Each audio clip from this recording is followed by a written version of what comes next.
কোলে বসে বসবি, চুপ করে বসবি, চ্যাক করে দেবো কোলে বসবি কিন্তু বলে দিলাম। এমন দেবো না, আদর করলে আদর খেতে জানে না, শুধু এদিক আর ওদিক, এদিক আর ওদিক।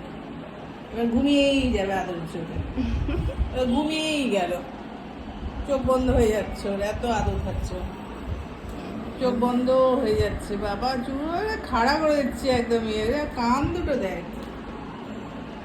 খেয়েছিস? চা খেয়েছিস? চা খাইনি, ওকে দিইনি চা। ভুতুর দেখো, ভুতুটা এটা ভুতুটা। ও ভুতু, তুমি আদর খাচ্ছ? ও আদর খেতেই ব্যস্ত। এই লাফিয়ে দিলে পড়ে যাবে। কাঁপছে কিরকম হ্যাঁ, কাঁপছে। ভয় পেয়ে যায়, ও প্রচুর ভীতু। ও ভাবে মুখটা দেখা না গেলে আমাকে কেউ দেখতে পাচ্ছে না। কি আশ্চর্য বুদ্ধি বাবু।